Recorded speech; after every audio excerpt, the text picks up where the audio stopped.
Pai do Senhor, queridos, vamos fazer o vídeo agora para vocês.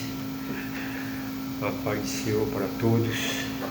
Seja bem-vindo ao nosso canal Aprendendo a Pregar com a Palavra.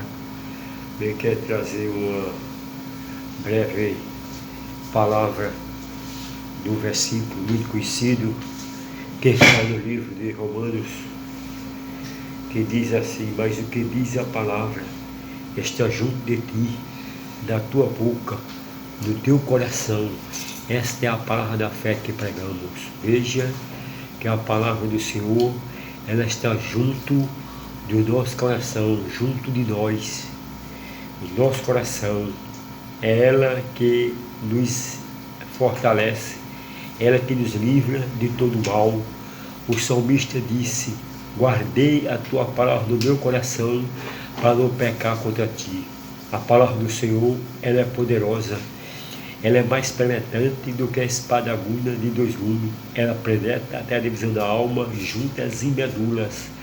Veja que a palavra do Senhor, ela é poderosa. O apóstolo ele tinha razão em dizer, porque a palavra da cruz é loucura para os que perecem, mas para nós que somos salvos é poder de Deus. A palavra do Senhor, ela é poder.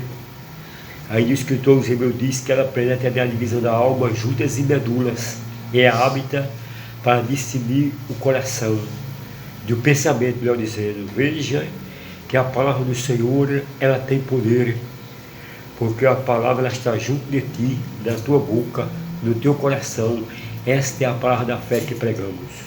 A palavra do Senhor, ela transmite fé. É através da palavra, a fé vem pelo ouvir, e ouvir a palavra do Senhor. Portanto, eu deixo para vocês esta pequena palavra. A palavra do Senhor está junto de ti, da tua boca, do teu coração.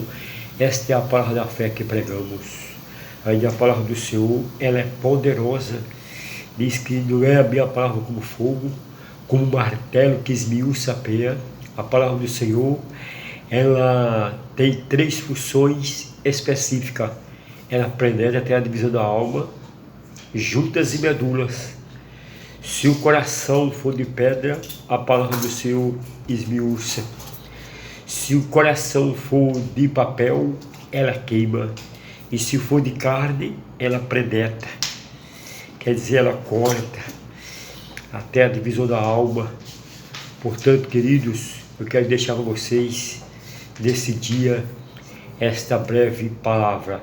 A palavra do Senhor está junto de ti, na tua boca. Esta é a palavra da fé que pregamos. Que Deus abençoe a todos. Visite nosso canal, em nome de Jesus.